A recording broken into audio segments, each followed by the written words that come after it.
Kamusta mga idol? Usapang basketball na naman tayo. Jamie Malonzo may posibilidad nga ba na masibak sa Gilas lineup?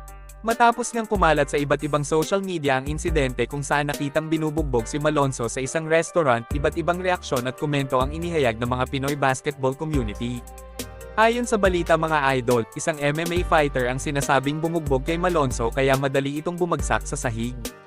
Base sa kumalat na video, halatang nanghihina na ang Gilas player dahil sa dami ng suntok na sinalo nito sa MMA fighter na di hamak na mas maliit sa kanya.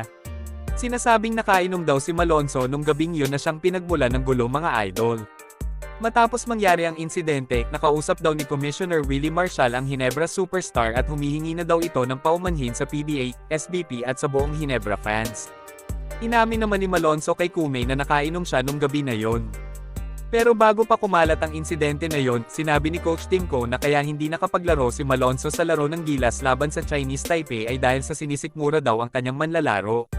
Maliban pa doon, lalo pa daw lumala ang sitwasyon dahil nagpositibo pa daw sa COVID-19 si Malonzo, na naging dahilan kaya hindi siya naka-attend sa laban ng Gilas. Dahil sa paglabas ng video na yon ng isang sports writer, nagmukha pa tuloy sinungaling sina Coach Timcon at Willie Marshall dahil pinalabas nila na may sakit lang si Jamie Malonzo mga idol. Panigurado na mapaparusahan ng Ginebra superstar matapos nitong magpagaling sa sinapit niyang injury dahil sa dami ng suntok na sinalo niya. Malaki naman ang posibilidad na matanggal na siya sa Gilas lineup dahil hindi biro ang tinamo niyang injury sa mukha at katawan. Dahil sa pangyayaring yon, panigurado na maghahanap na si Coach Timko na posibleng pumalit kay Malonzo. Isa sa mga maaring kuhanin ni Coach Tim ay si Arvin Tolentino na isa din sa paborito niyang manlalaro sa PBA mga idol. Sa ibang balita naman, aprobado na ng PBA ang panibagong lopsided trade sa pagitan ng TNT, Blackwater at NLEX. Nagkatotoo na nga ang balitang mapupunta si Brandon Ganueles Rosser sa TNT Tropang Giga mga idol. Sa nasabing trade, napunta sa Blackwater sina JD Tomcab, Justin Chua at isang first round pick. Habang napunta naman sa NLEX sina Atu Ular at Yusef Taha. Kitang-kita dito na lalong tumamlay ang lineup ng NLEX Road Warriors, kahit na sister team pa ito ng TNT mga idol. Lalo tuloy tumibay ang usap-usapan na farm team na lang ng TNT ang NLEX dahil sa pagkuha nila ng magagaling na player sa koponan na yon. Hindi naman kataka-taka kung isang araw si Robert Bolick naman ang puntiryahin ng TNT para palakasin ang kanilang roster.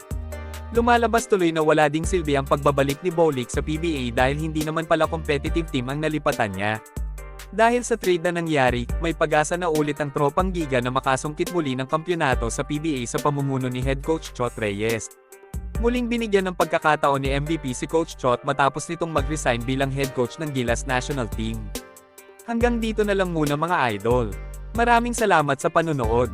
Kita-kits ulit tayo sa videos na aking ipapalabas patungkol sa basketball. Kung bago ka pa lang sa channel ko, please consider to subscribe at huwag kalimutan pindutin ang like at notification bell button para updated ka sa videos na aking ipapalabas.